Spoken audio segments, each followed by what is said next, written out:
Greetings all. Welcome to live stream number 58. 58. Are you crazy? 58 live streams. Feels so good to be here.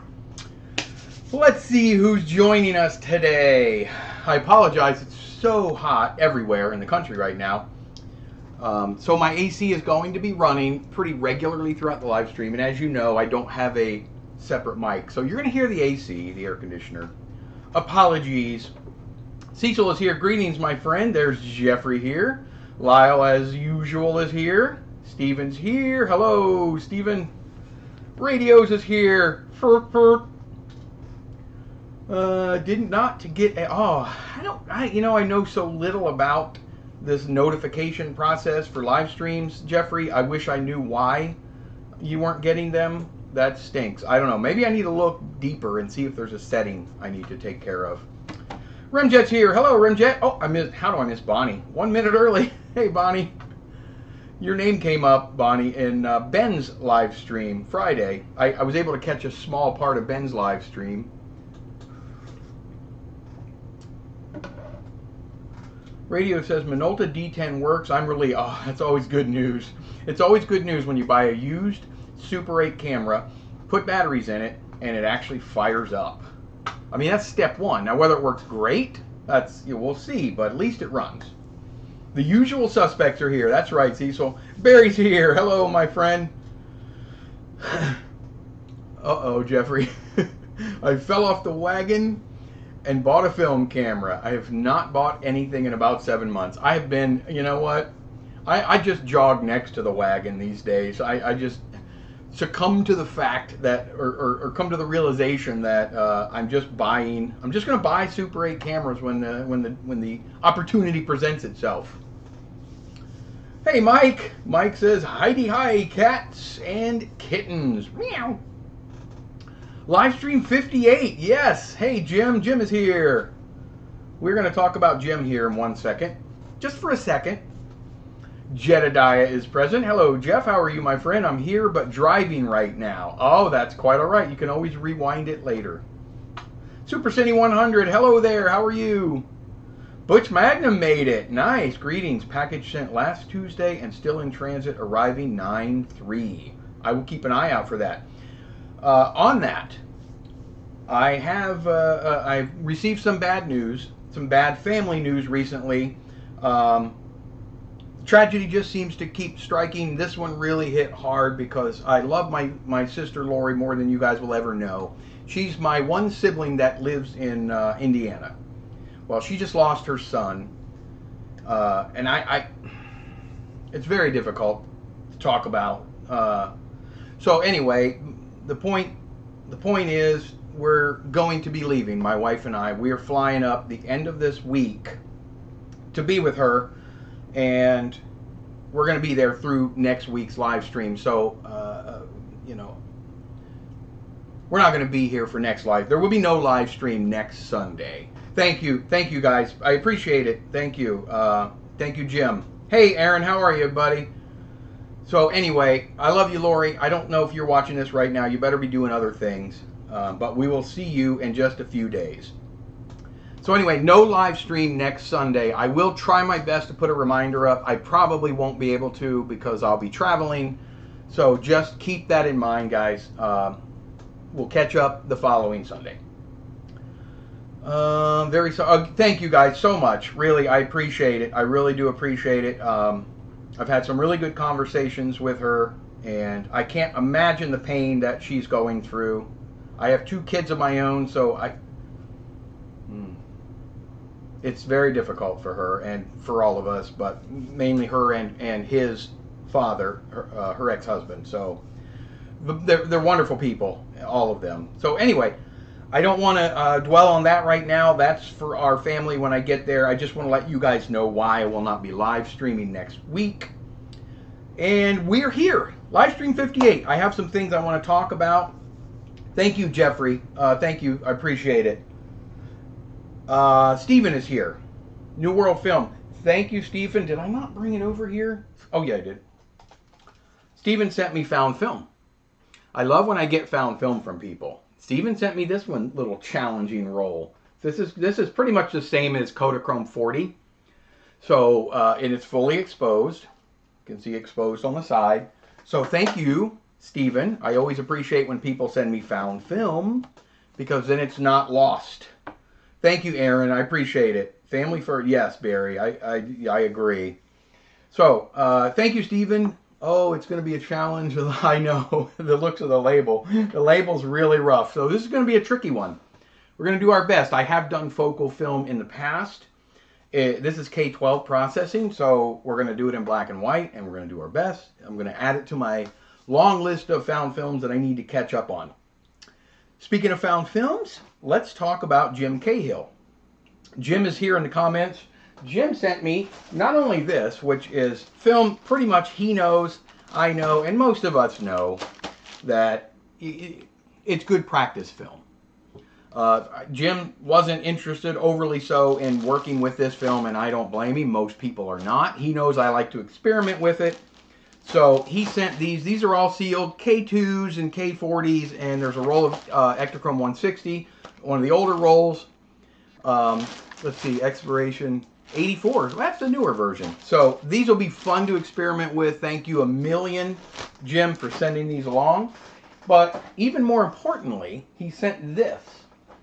Just like Mr. A, he took the time to put this together. Look at that. Found film, baby. Found in various cameras or camera bags. And these are films, none of them, coincidentally, are fully exposed. But I'm sure there's going to be quite a few that are partially or almost fully exposed. So this will be fun to go through. What I typically do when I get film like this from people, and it doesn't say exposed on the film itself, I'll just pop it in a camera and we'll go out back and I'll, film Piper or the girls or something. Do the best I can. I pop it in Kodacam 40. You remember Kodacam 40? It overexposes everything by about 4 stops, and then we develop it. But it also gives me an idea of how much film was previously shot because I pay attention to the counter. And then I just, I'm easy math. I mean, 3rd grade math. Just subtract. So thank you very much, Jim, for that generous donation to the Found Film Enterprise. Let's see. Radio says, I finished the Ektachrome that was in the D10 for practice. Kodacam 40. Oh, you never heard of it. I did a video, I think, on it a couple of years ago. This is a camera, Jim. It's the Shinnon 132p XL version. Very super basic camera. So I dug it out of my closet. I must have had it for years, but I dug it out a few years ago and I popped a roll of film in it. I want to say Tri-X, and we went out and about. I went to shopping malls and things with my wife and kids, and I filmed it, and when I processed it, everything was basically snow white. It was so overexposed that I couldn't figure out why. It's not manual exposure. So what I did is I put an old roll of K40 in it and shot it, and it came out beautiful. So I've come to the realization that the meter is stuck open. The iris is stuck open in this. So it works fantastic. Run and gun, fixed focus, perfect for old crappy Kodachrome because you don't have to worry too much about it. And I deemed it my Kodacam 40. Just fun. It's just fun.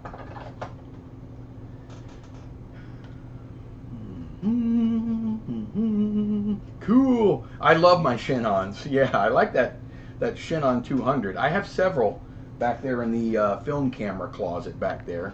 Some work, some don't. Jeffrey says, Filmboy24 Museum of Found Film, exhibit, cinema, gift shop, and cafe. You got some crazy good ideas. New NFTs, I know. Do people even use those still? Do people do that still? Do you think, hey, Tempest, I'm going to call you Tempest. I know it's a 7. Do you think Ektachrome 160 sound would be good? It expired in 97 and I have a few rolls. Yes, I do. I have shot sound film in the modern era. I have several videos, I believe. It's hit and miss. The last roll I shot was Kodachrome, and I think it was from the 90s. Kodachrome sound film, by the way, even in the 80s and early 90s, was my absolute favorite film to shoot. Yes, I do think it's still good. Your biggest concern is going to be making sure the sound head in your camera isn't all gummed up. But I've had luck with sound film to this day. And being in 97, that's the newest Ektachrome 160 that was available. And they quit making Ektachrome 160 sound film right around then. It wasn't too much later they discontinued it. So you have a pretty good stock of some of the newest stuff. I would shoot it. Aaron says, Mike, are you interested in a new entire mainboard made Super 8 camera project made by me? Making one from the chassis of a Beaulieu 4008, making a new CNC body from aluminum. You know, I think I've seen a couple of your posts, Aaron, on Facebook about that, and I'm really intrigued by the work that you're doing. If you guys haven't seen it, go on Facebook and look at Aaron's post. I believe in the 8mm forum. Really interesting. I don't know a lot about what you're doing, but yes, I'm always interested in new design stuff like that, for sure. Rawrus is here. Hello, Film Boy and everyone. How are you?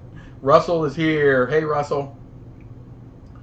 Jeffrey says, I bought about 4 Chinon normal 8 cameras and none of them work. That's common, but that's super common, Jeffrey. It's so hit and miss. And you might buy the next 4 that work great. Hey, Manny is here. Hey, if you guys haven't seen Manny's recent video, I just watched it. It's a couple weeks old, but it's so good to see Manny get back on YouTube. That's your best video you ever put out, by the way, Manny. And it's really, really well done. And a fun film watch. There's a lot of films he puts in there that are really fun to watch. Hey, man. 30 people here today. Hit that like button. Yeah, you tell him, Mike. Aaron is doing some interesting things. Yeah, Jim, I saw that, and really cool. Hey, Abel. You can watch live. Yes. I did send you the Eclipse footage I took on the regular 8 Canon 512, but it's Fomapan. And also the Plus X stuff I took last month, but I'm not sure how that's going to come out. I'll keep an eye out for that. I haven't been to my P.O. box in a couple days, radios.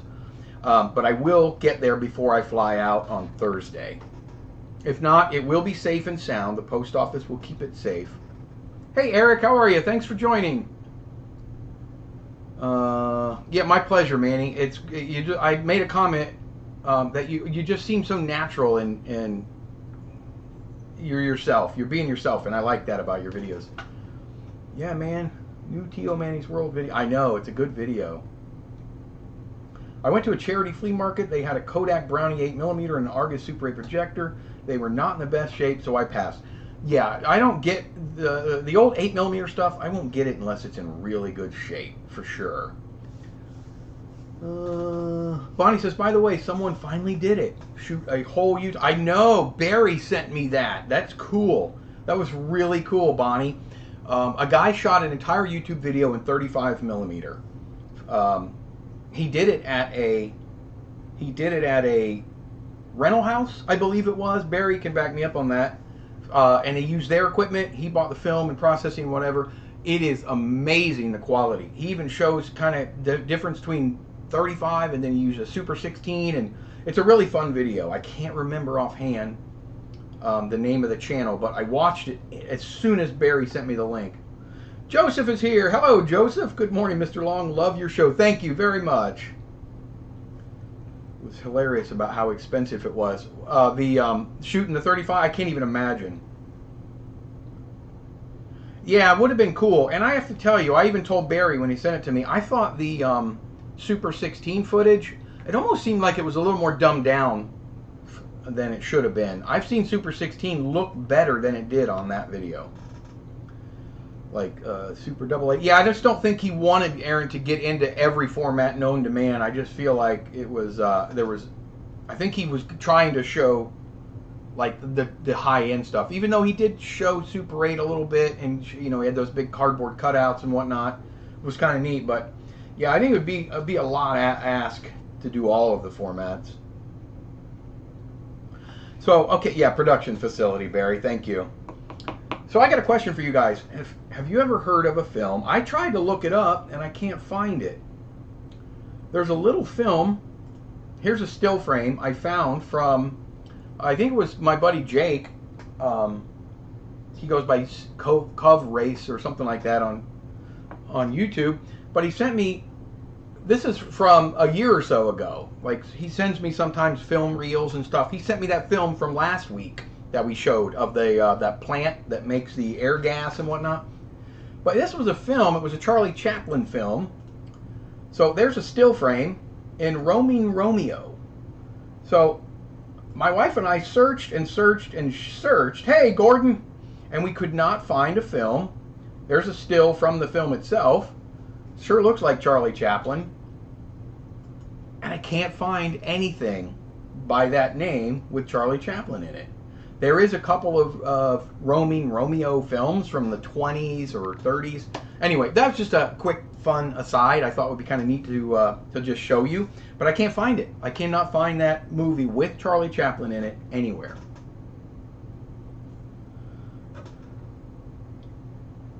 Mike, time to shoot the first 70mm YouTube video. I want to shoot the first Super 8, full Super 8 YouTube video. Bonnie says the channel is called Stand Up Maths. That's right, he's a mathematician guy. And he does stand-up comedy. And the video is called We Shot a YouTube Video About Film Formats on 35mm Film. That's right, Bonnie, thank you. The two music videos from the, this is Russell's, the two music videos from the latest Arctic Monkeys album, Munley's, I think you mean Monkeys, right? Yeah. Are shot on 16mm and they are beautiful. Songs are called Body Paint and They'd Better Be a Mirror Ball. That is really cool. Man, there's nothing like 16mm. Just ask Christian. Aaron says, I also cannot find some of the Derek Germans films. It drives me, I know, when you can't find it, it drives me crazy. I think that Chaplin movie was a one-reeler, 10 minutes. Yeah, the one I have is, did I not bring it? Oh, I didn't bring it over here. It's a 100-foot reel, but I don't even think it's full. It's close, but it's not full. It's just a 100-foot reel, and I didn't bring it over here. Sorry. So I don't know. And the very end of the film, we just watched it on preview in my scanner, and it says end at the very end. So 16 frames per second, 100 feet, you're talking about 4 minutes, but it could have been the condensed or something. I'm not sure. Yeah, that's the one. I believe that was an imitator that did a good job. Stephen, you might be right. I'm thinking you might be right, because we looked really closely at some of that footage, and I'm not positive that it was him. That's not Chaplin. Also, sometimes the cut-down 8mm versions were given different names by the distributor. Yes, this was 16mm, but I think you and Stephen, Jeffrey, are probably right. The Arctic Monkeys videos, they have a Steenbeck in the... Oh, that was just too cool, Russell. Make a post, a lost media. I know, I should. But I think the fellas are right. I think it's not him. Hey, Jim from Greece is here.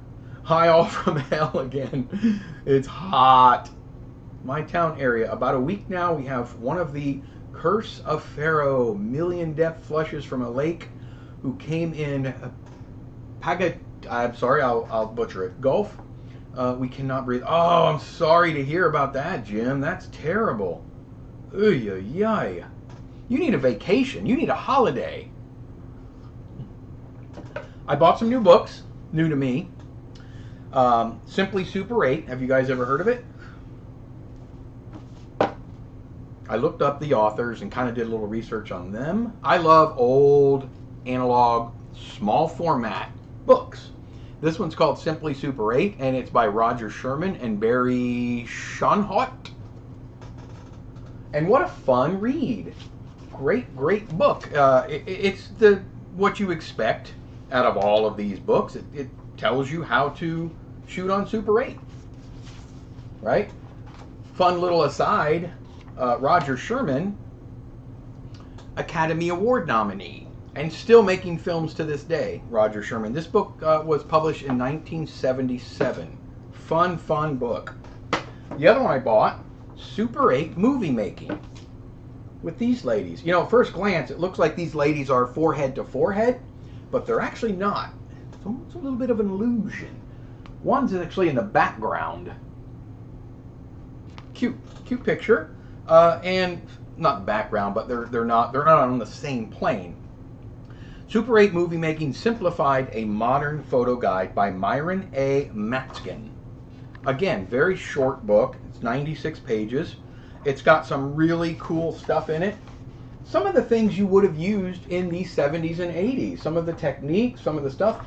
And you guys know principles of filmmaking really never change. So a lot of this stuff is super relevant today, and it's just such a fun read. And it's interesting to surround yourself with this kind of stuff.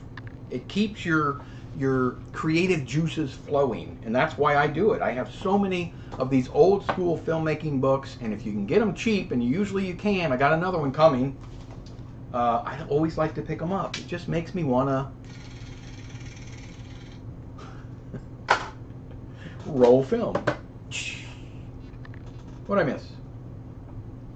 Rara says, "Hi Mike, sent you a quick email on your views about how good to preserve some exposed Super 8 Kodachrome K40, which expired October 85, and you said to get it developed ASAP, but to keep them at stable 72. Well, I didn't know that was you that emailed me, but I'm glad I know now.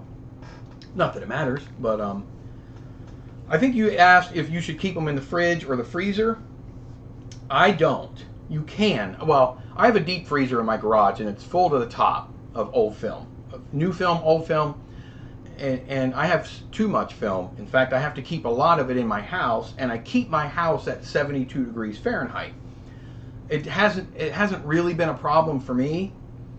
It's extremely humid where I live in Central Florida, so that's a concern. That's why you can't keep it out in a humid garage, or it's going to go bad overnight. I don't think it's imperative that you keep film from the 80s and 90s in a freezer or a refrigerator, but you want to keep it in some kind of a climate-controlled environment. And if it's shot, the longer it sits, the more fogging it's going to develop. The radio says, want it. Never heard of that book. I will look for it. Yeah, I love these just obscure little books. The silver book looks like one of those books that came with the Bell and Howell cameras. I know, I've seen some of those. Some of them were a little risque too, that you would get little lens books and things like that. Were kind of interesting. Hey, Silver Horse is here. Hello, Mike, catching you live. Yes, yes. I saw your video. Really well done, by the way. I don't know if I responded back to you. I thought I did. But good job on that, on the sugar mill. Yes, fun though, right? My wife and I love it there. Steven, the silver book looks like one of the... Oh, I already said that. Sorry. Mike says, I have a few film books in my Amazon cart. I just haven't bought them yet. Mainly about cameras. I think one is called Lights, Camera, Action. I may have that one, Mike. I think that one is in my collection. Henry Provizar's 8mm, 16mm filmmaking book from 1970. Well, I don't have my favorite filmmaking book out here. I did an entire live stream with my top 20 favorite filmmaking books. And it all the way down to number 1. And I inspired my buddy Travis. He went out and bought one. It's the best book I've ever had for filmmaking. A photographer's handbook, I believe it's called, or the handbook of photography or movie photography or something. I don't have it in front of me. Jim said, where can I get one of those key fob? I don't know, Jim. I don't know. My wife got this for me. It's just a little flashing light. It's rubber, and you know the rubber kind of will go sticky. You push the little button in the front, the light flashes, and it makes a projector noise. I think it's supposed to be a camera noise, but it sounds more like a projector. Yes, I did. Okay, yeah, good. I will have to find someone who can develop for me in London area. Yeah, that might be tricky, but you just need somebody that just can do a simple black and white developing. Hey, Dave. What do you want, Dave Knopp? Oh, he posted something about me in his story. Found the film In a Woman, 1915. In a Woman, 1915 in its... Is that what it's called, Jeffrey? Is that it? That's the name of the film? In a Woman? Basically, there's a guy kind of slapping a woman around. Not really, but kind of like maybe not treating her properly. And the Charlie Chaplain character gets involved and tries battling this guy off of her for 3 minutes or so. That's interesting. I'm going to, let me write that down real quick because I'm going to look that up.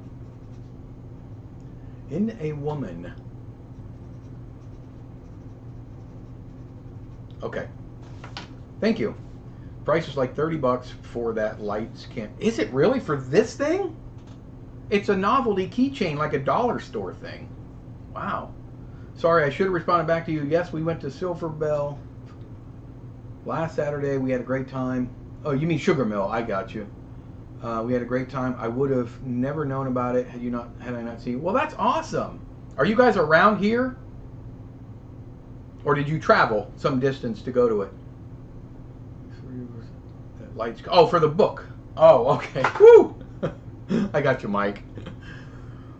Yes, nice looking book. I have no books and would like a few basic Super 8 ones. And that's the best ones. The best ones. Fun pictures, showing people compose scenes, whatnot. Jim says, because I lost the start of live in aluminum, you're left, do you have water or do you develop? I do not develop 70 millimeter film, Jim. Sorry. It's possible. I couldn't do it in long lengths. I mean, I guess I could do, it's close to 120 film, but we could probably do it in a Patterson tank, but only in 5-foot lengths. Filmmaker's Handbook. Thanks for the compliment. I filmed it with my Nitso Z6-1. Oh, did you? Or your Nikon Nitso. Your Nikon Z6 III? Yeah. Yeah, it looked really good. Good job.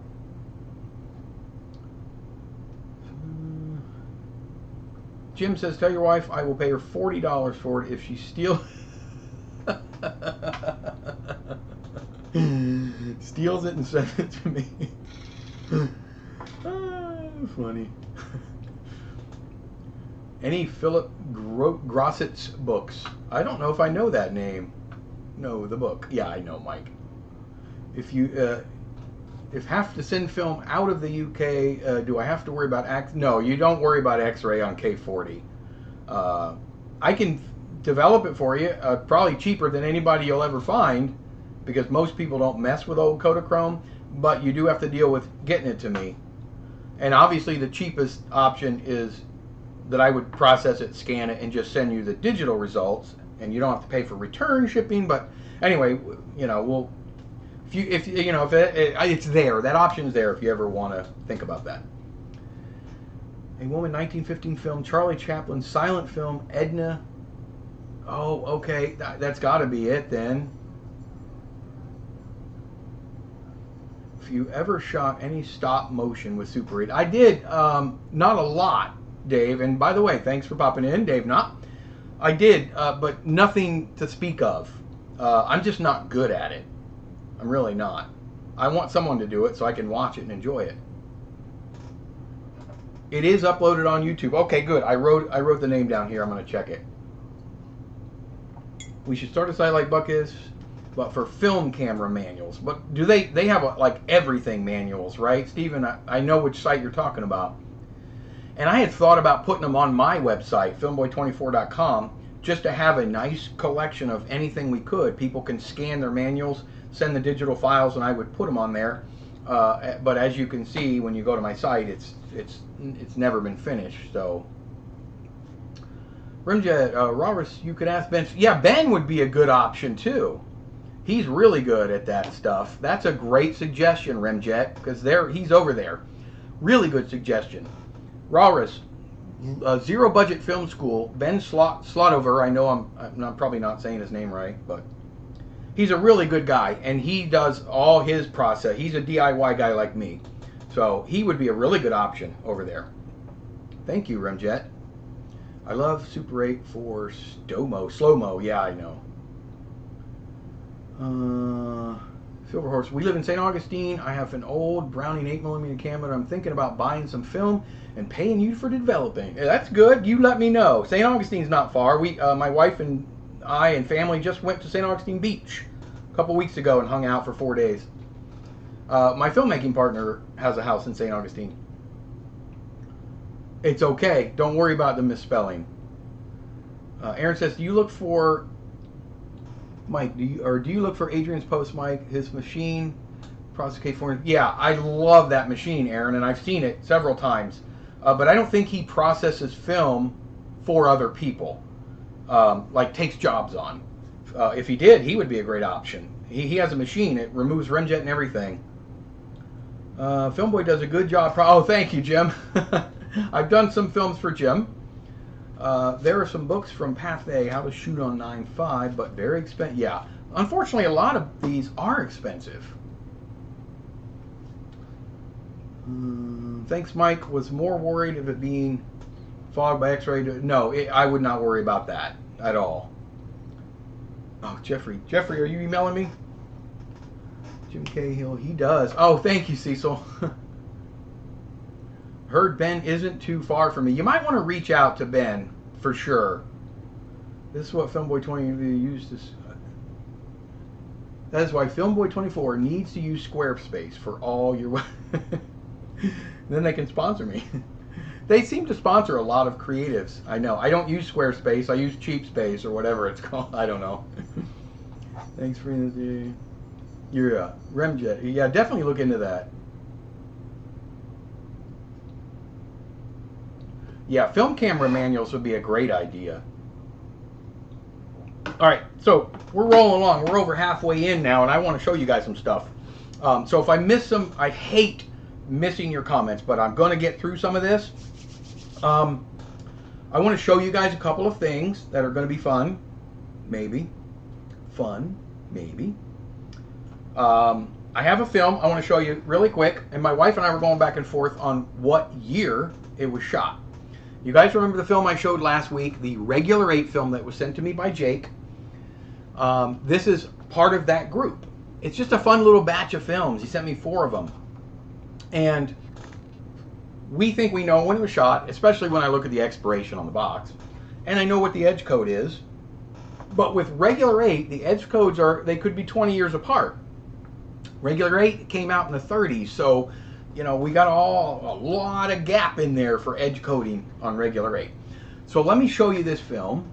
It's not stabilized or cropped or anything. It's how I do it. Cars and the dog. The 8mm, Cars and the dog. Oh no, that's not this one. Skillshare your tips. Yeah, that's not a bad idea, radios. All right, let me show you. Let me get it queued up.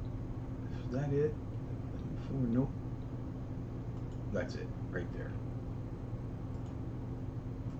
All right, guys, this is this film. I want you, without me telling you, want you to tell me when you think this film was shot. Here it is. Well, if that isn't an elephant's... No, never mind.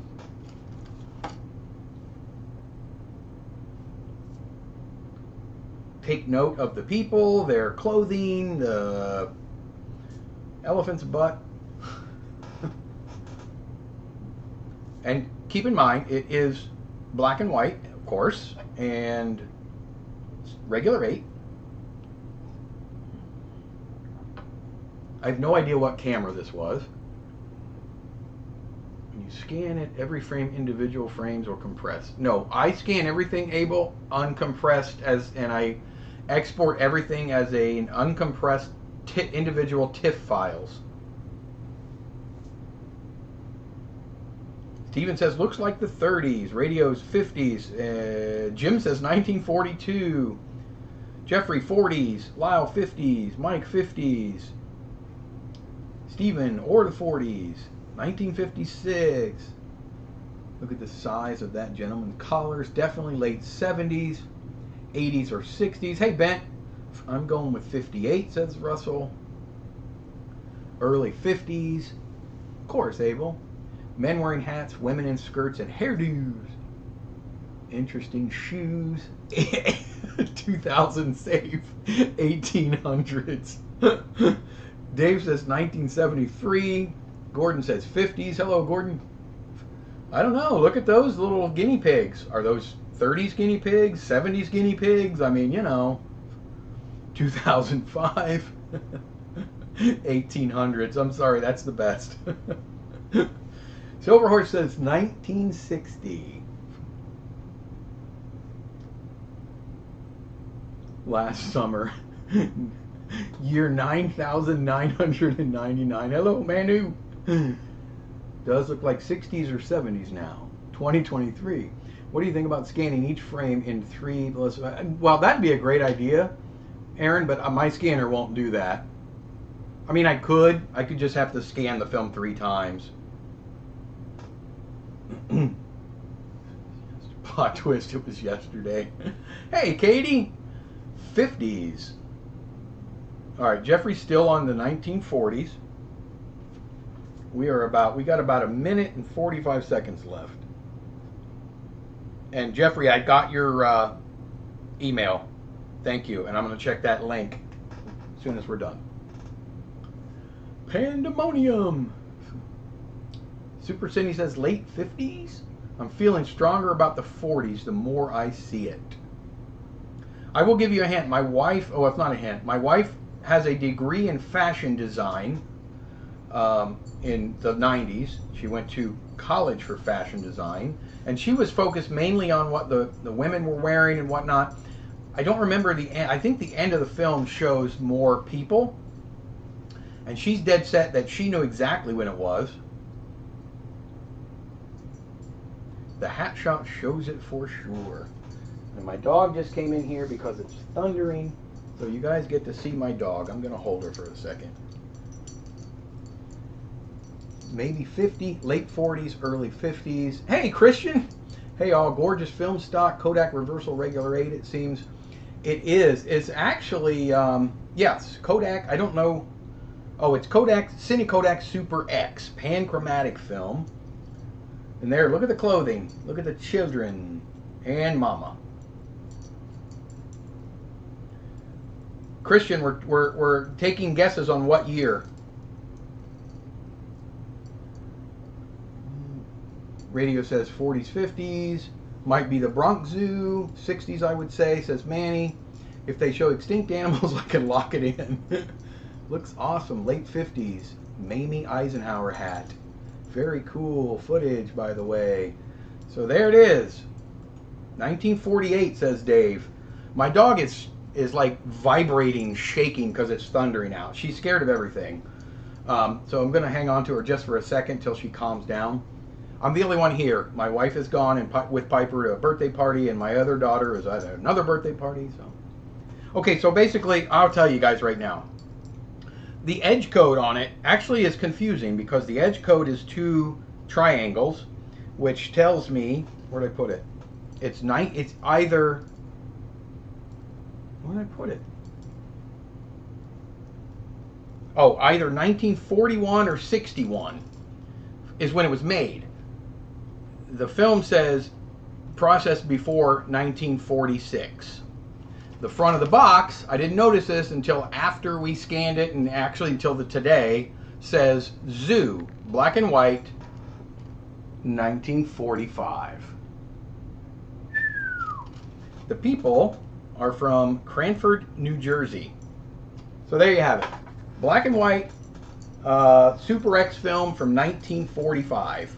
I don't know what zoo it was. You guys might be right. The Bronx Zoo, maybe.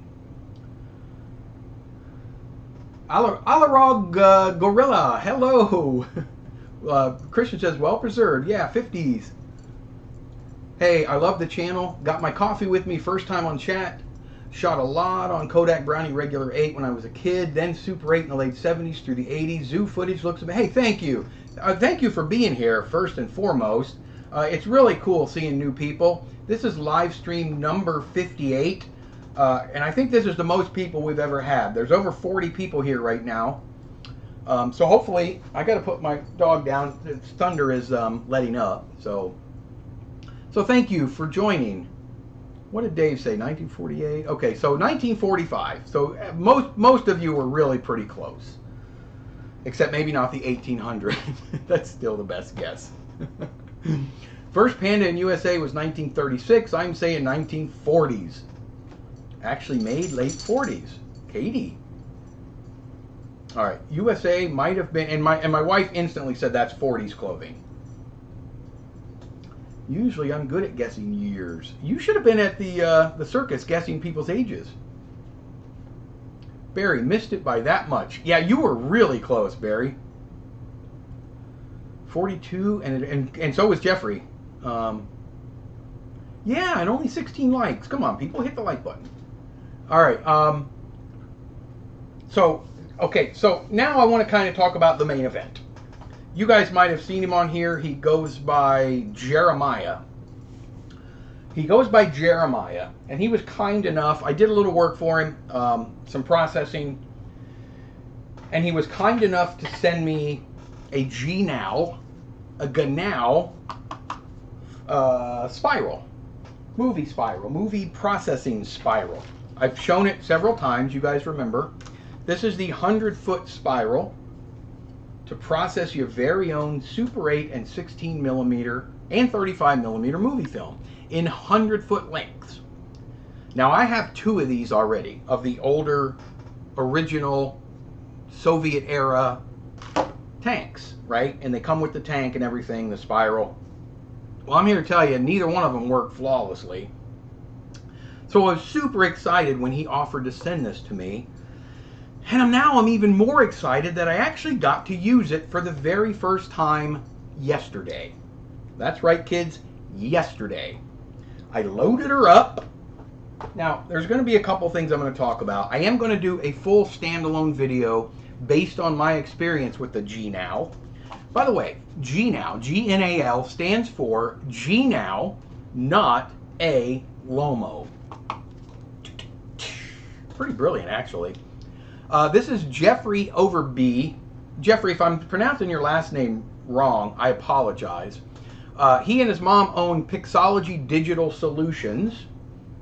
A wonderful guy. No sponsors, nothing. It's not like that. He just was kind enough to send that to me. He does a lot of like video transfers. Well, he does a lot of stuff. And keep an eye out, because when I get around to doing the standalone video, we're going to talk about everything that he does and can offer you. He also sent me this along, which is some 127 film, some panchromatic, was this plus X? No, just panchromatic film, found film, and I was able to develop it about a week ago.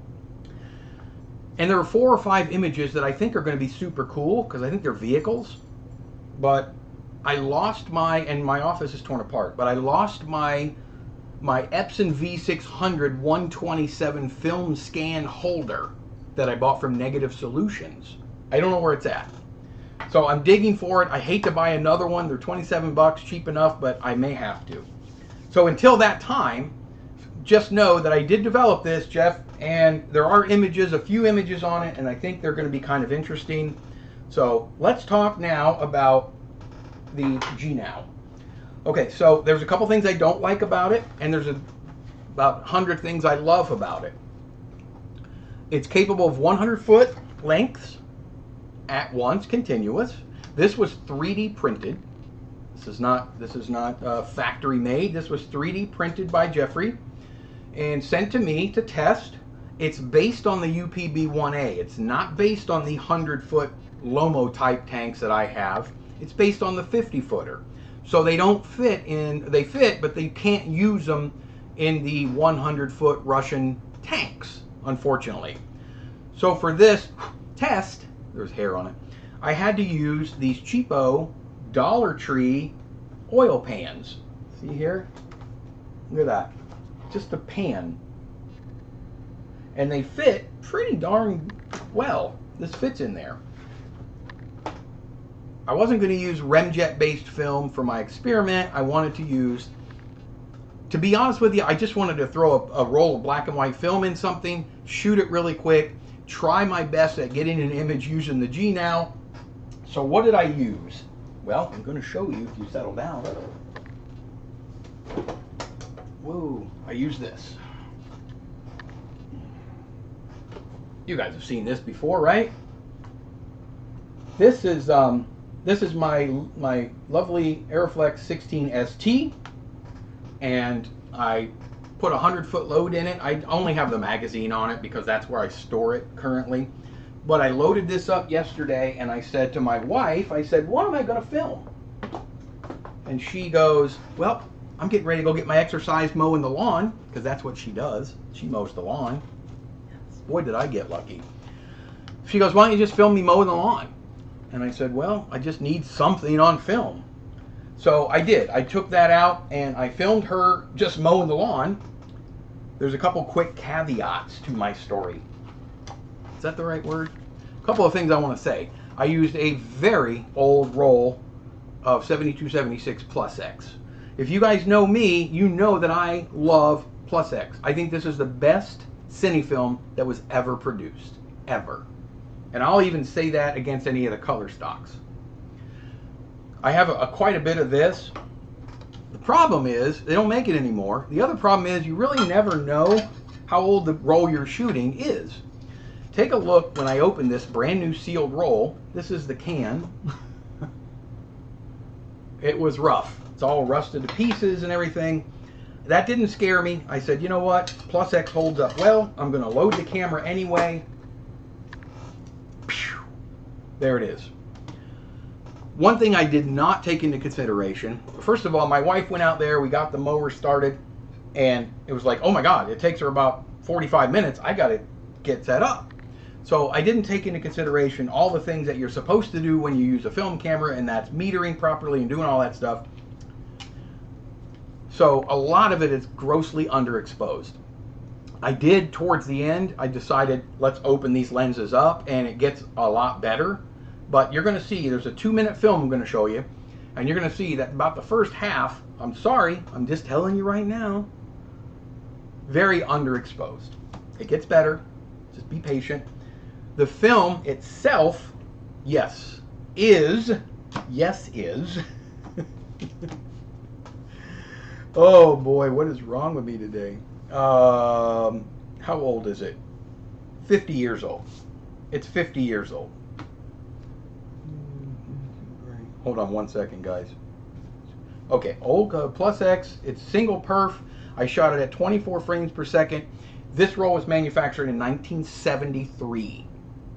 So we're at 51 years old, this roll of film. Think about that when you watch the film. It's 51 years old. I did the best I could with it. I used, let me show you this picture. I'm going to show you exactly how I had to set this up. Now, there's only 1 or 2 of you that have ever been inside my house. It is tiny. I have a very small house, and there's 4 of us that live in here, but it's almost paid off, so we're not moving. So here's the G-Now inside the oil pan, close up. Here's, and this is I have 2 daughters. This is their bathroom. We have 2 bathrooms. This is theirs that I have to use. So you see their stuff hanging on the walls and whatnot. This is how I had to do it. So in the dark, I have to load the tank, or the spiral, but I can't really unless I put it in a black bag. I could have loaded the spiral and then put it into a changing bag or something, turn the lights on, set everything else up, but I didn't do that. I set everything else up and then prayed that I could load it quick enough that my chemicals were not going to lose temp, and then go from there. So the first bath you see on the little pedestal, that's the developer. The next one, just to the left of where you see the spiral, that's plain water. The one you see the spiral in, that also is plain water. And then the far right bath is fixer. So what I did is I loaded the spiral, I put it in the developer for 5 minutes and 45 seconds. Agitated every 30 seconds, and then I moved it, shook it off real good, and all in the dark, and then moved it to the first bin, the first little pan there, and rinsed it. Rinsed it for, I don't know, 30 seconds, lifted it, moved it to the second one, rinsed it 30 more seconds, and then put it in the fixer for 7 minutes, lifted it out of the fixer, and finally put it right back into that second rinse bath, turned all the lights on, and put it in fresh water to finish. and then rinsed. Probably 6-7 times. Really got to rinse it. Excuse me. Hey, Ben's here. Hello, buddy. Good to see you. That's what I went through, and that's HC110B. I started the developer at 65.5 degrees. Was it 65 or 66? 65.5. I know that's cold. 65.5 degrees Fahrenheit, so probably around 19 degrees Celsius, because I knew with the time I needed to be in there loading the spiral and whatnot, it was going to warm up. So that gave me enough time. And what did we get? Filmmaker, yes, thanks, Mike. Check exposure. You know, it was funny because I'm out there and she's going quick, and I'm like, I just want to film. For the standalone video, I'm going to shoot another film and do it right. This is just test one, just to see if it would work. Yay, as old as me. Oh, you're just a baby, Katie. 16 bucks for 25 sheets of Plus X. That's not bad, Bonnie. This is not just a vintage 16mm camera. It's a Tech Arc sculpt. I know. I love that camera. And I used my homemade batteries for it. Worked great. I filmed the storm that put me in my current location. Oh, it'll be neat to see. Quite a setup. Looks like a steel bay. Yeah. It does, Ben. I mean, I don't know what else to do except for that, because I don't have a tank for it. I have no idea why Kodak doesn't make Plus X anymore. I read that they had to use color stock, digitally desaturated for the artist because double X is too great. Yeah, I just like Tri-X. I like Tri-X. I just don't like that much. I'm a home developer, so that introduces, and a home scanner, that introduces more grain anyway by nature.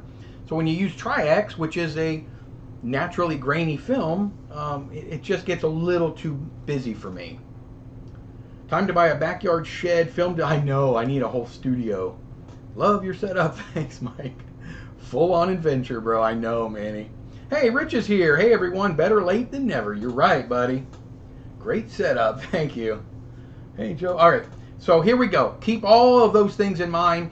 I did process it myself. It dried just hanging on my hooks.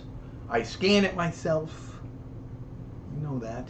I did crop this one in, I believe. Let me turn off all of my setup pictures and let's get ready. And in case you guys don't know, this is the scanner setup that I use. The now defunct movie stuff equipment. The one on the left is what they advertised as the 4K scanner. The one on the bottom kind of right is their older 2K scanner. Just to the right of that 2K scanner, you see a little box with a silver circle in the middle. That is the Retro Sync sound module. And that is what I use to extract audio from Super 8 film. And then you're able to marry the sound with the film in exact sync. So that's the setup. That's all I have. I mean, I have the Wolverine stuff, but and I have used that successfully in the past. I'll use it as long as it works. All right, so let me get this queued up for you guys. Let me show you. It's 2 minutes long. I believe this is it. Let's turn off the lights and let's see the G now, what we got in developing. Just bear with me. The beginning is, first half is quite underexposed.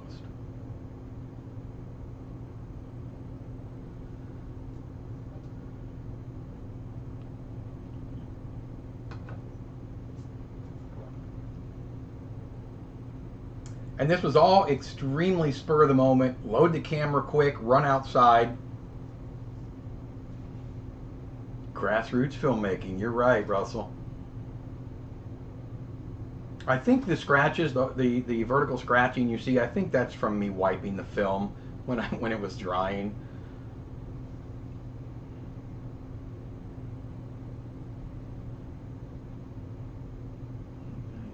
Can you mow the lawn again? I need to... That's for the stream. That's good, Jeffrey. Day for night. There you go. Film development specs, op style. My footage on the Plus X cover will probably look like this, but I hope not. I mean, you have to overexpose 50-year-old film, and I know better. I know better. So here you see I did kind of open it up, the aperture a little better. The silhouette style looks great. Hey, thanks, Ben.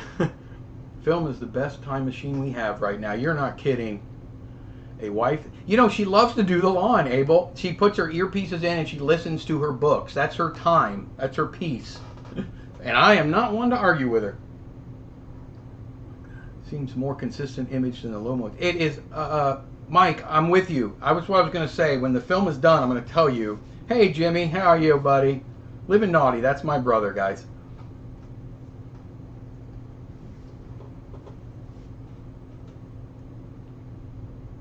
Ta-da! I'm overly happy with the consistency of the results.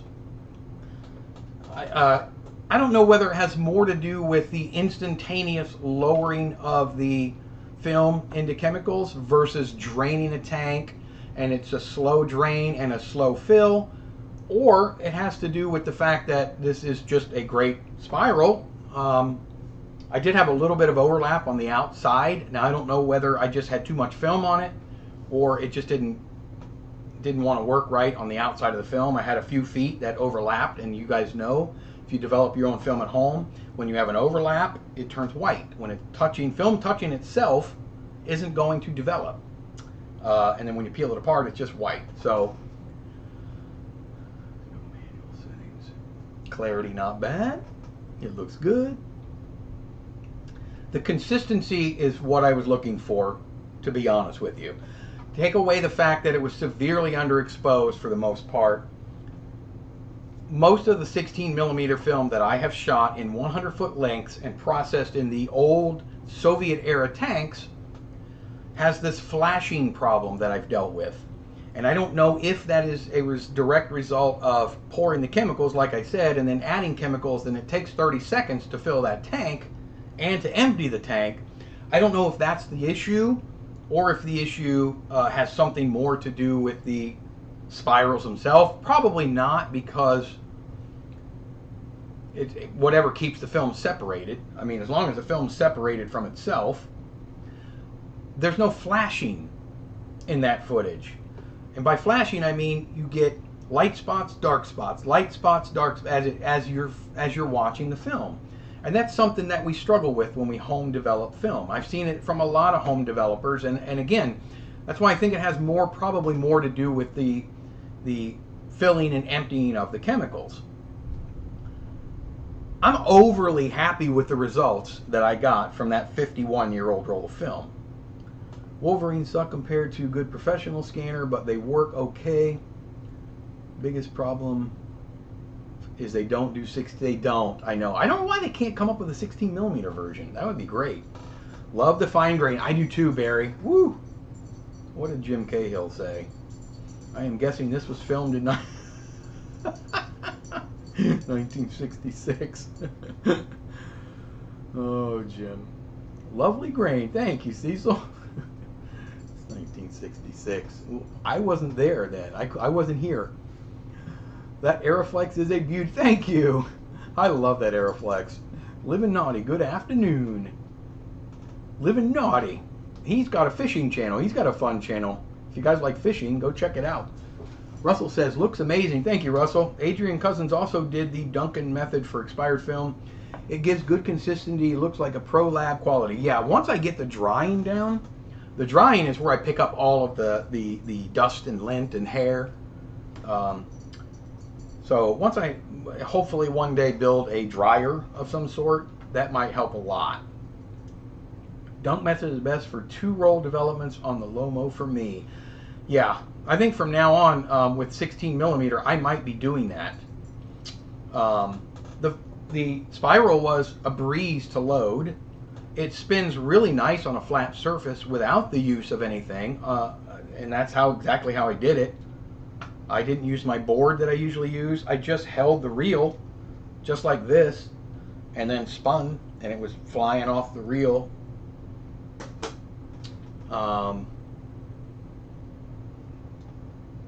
Looks like a clean development process, not a lot of artifacts, debris on the scan.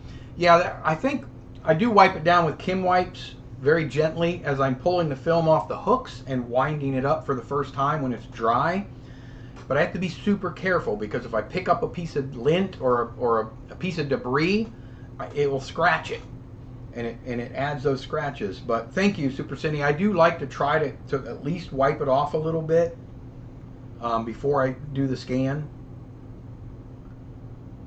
Black and white film has flashing issues. Do you think that's just in black and white film, Jim? Makes sense. Dunking versus pouring must be better. Yeah, you're going instantly right into it.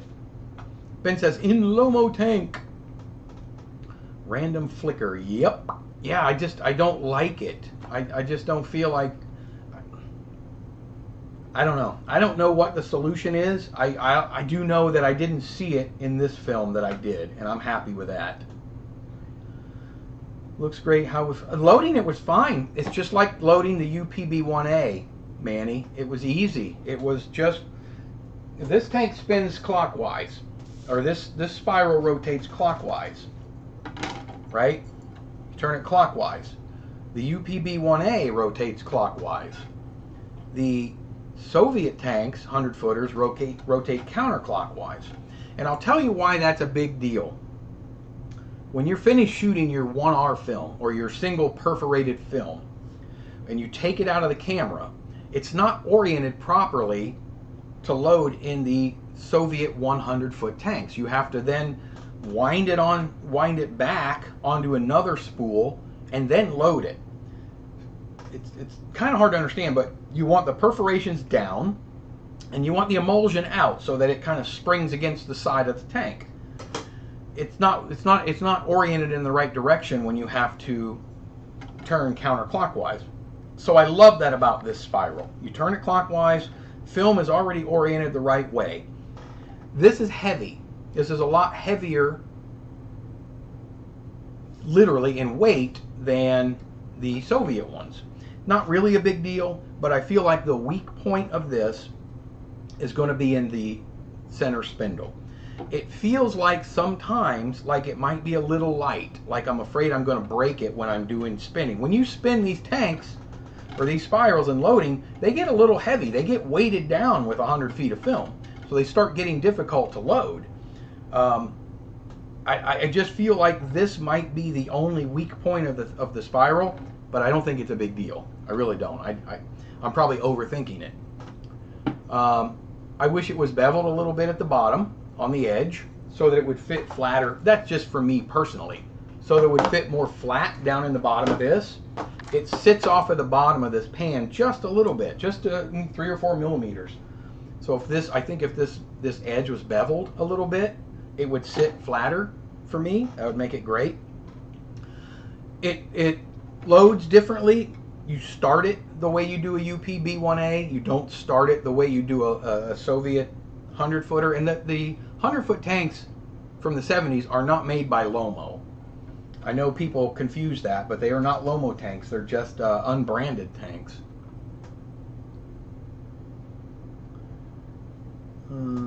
You spin me right. Lomo sounds like slow-mo. I know. It takes forever to empty them.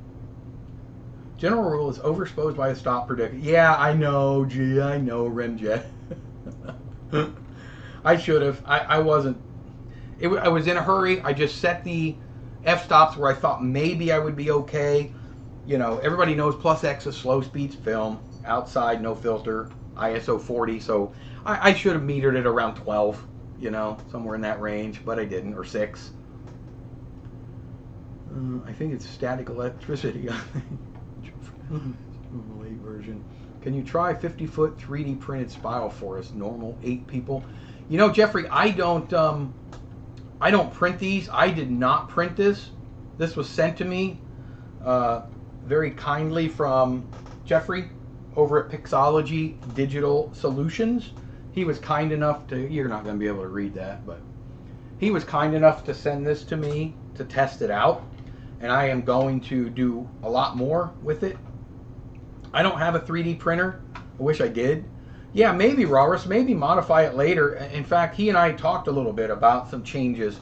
I do wish I had a tank for it because I do like to process in the in my dark room, in my light kitchen.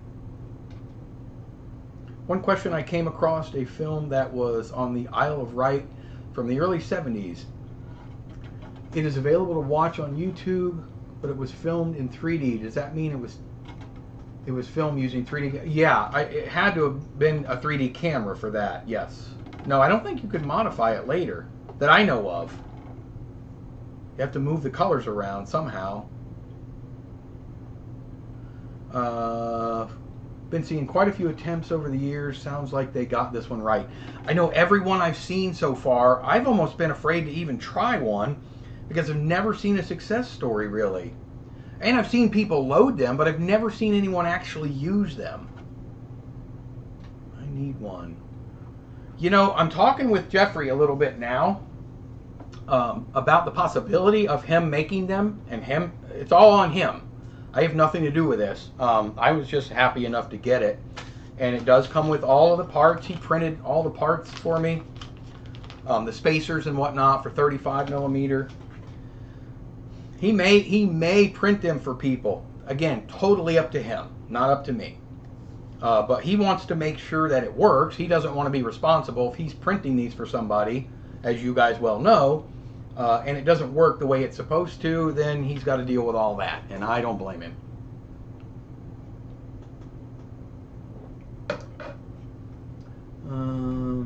Let me see.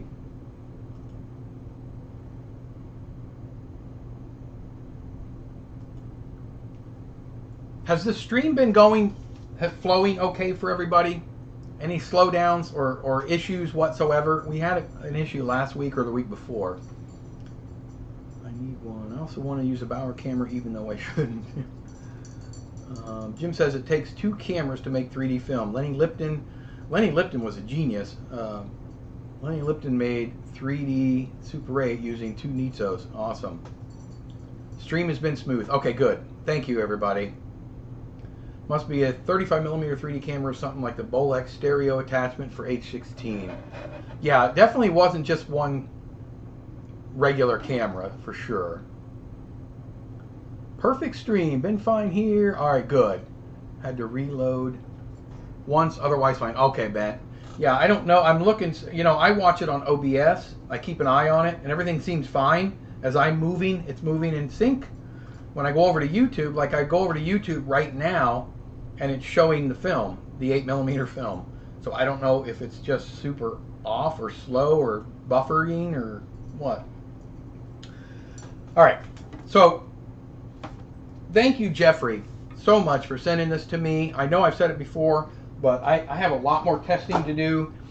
When we get back next week, I plan on forging ahead with everything and really starting to turn all of this stuff around. I want to get back into making regular YouTube videos and experimenting with a lot of stuff. And it's so much fun doing these live streams. I cannot wait to get back to this in 2 Sundays. Don't forget, it's 2 Sundays. We are not live streaming next Sunday. Thank you, Manny. Hi, Mike. Have you ever developed any AGFA orange box movie Chrome 40? I think it's E6. Just want to give them a go. I have. I have a whole list. I keep very good records of exactly what I have processed and the different processes I've tried on them. I will have to look to double check on whether I've done that or not. I found that 3D aisle film. I need to get my 3D glasses. Get them! Everyone should have those in their junk drawer, right? Is there anything we can do to help? No, I really appreciate that, Mike. Thank you. I'm good. We're flying out Thursday. I will be back late Sunday evening, hopefully. It's just one of those things. And thank you, Radios. Thank you. He was a fantastic young man. He couldn't beat it. He tried for years. Everyone tried to help him. He had the biggest heart of anybody you'd ever know. But thank you, everybody. Thank you. I know my sister would appreciate it and does appreciate it. You guys are like family to me, my film family, and I appreciate you guys each and every week. I really do. So this is the biggest crowd we've ever had. I had so much fun doing this. I've got 2 weeks to prepare for the next one, and we're going to have a lot of fun. We're going to show some more fun films. Yes, Jim, you're absolutely right. Thank you. I appreciate it. But I do have to go at this point. I have my oldest daughter that's probably going to be coming home shortly, and I got a bunch of stuff to get ready. Thank you, Lyle. Safe travels. Thanks, Mike.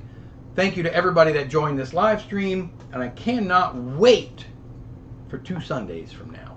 I may not have a video coming out for another few days because we are getting everything together.